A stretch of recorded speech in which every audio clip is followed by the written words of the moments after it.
My heart is weary, yet fulfilled. I feel sad, yet comforted by all of you that are here today. When I was invited to come here and speak to you guys, I couldn't help but put the work that I do every day aside and just welcome you into what happens actually behind those closed doors when someone has the courage to come in and ask for that help. So just let me walk you through a healing journey that I had with a dear friend of mine, Nancy, as I lift her up in prayer right now.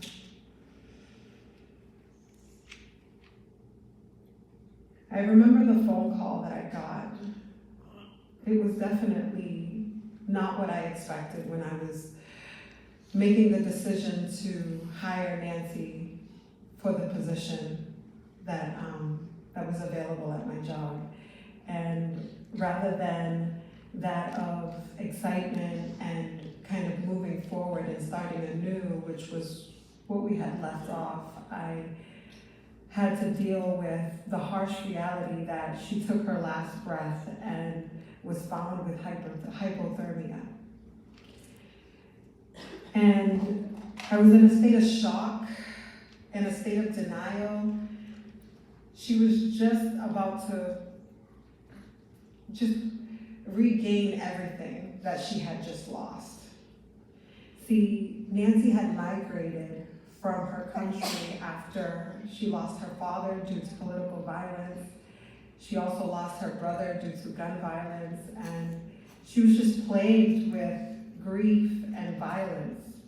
And despite all of that, she chose to persevere and to work hard. She started off as a medical assistant.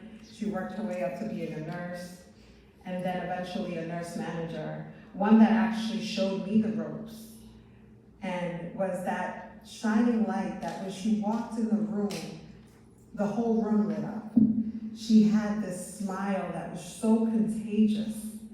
She would be the first one in the building and she would be the last one out. What nobody realized is that work was her escape.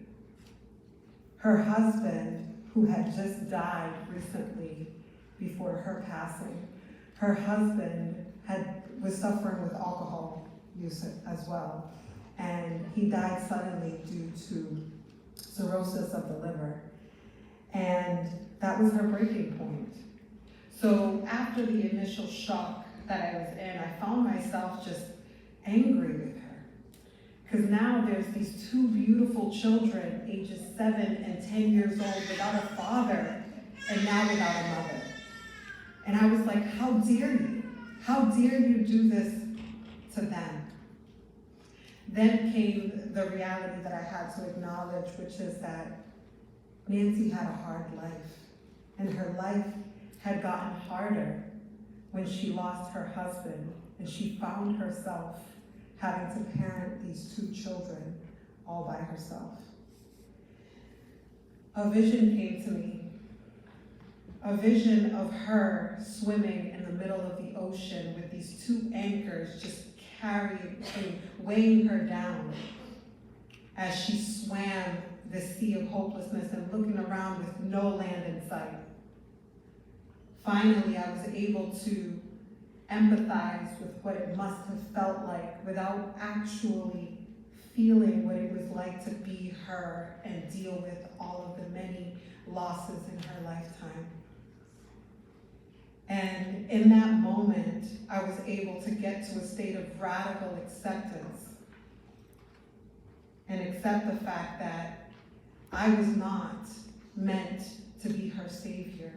Oftentimes in these roles, we are called to serve and help, and in all actuality, it's like we're not the savior. We're not here to be the hero. So I had to remove myself from the equation, and rather than the going back and forth, negotiating the shoulda, the coulda, the woulda, could I have done something to prevent this? I had to just radically accept the fact that she's no longer swimming anymore. She's no longer drowning anymore. she's no longer suffering anymore. And I had to ask myself the question, what is the legacy that Nancy left behind for us? What is the lesson here? And out of those different phases of grief, which one do you resonate with most? And as we move forward, can we make the decision to be patient with those around us because they're doing the best that they can? Be kind to one another because we don't know what battles they're dealing with on their own. To live in that state of radical acceptance and lead with grace. Grace for ourselves and grace for others. God bless. Thank you.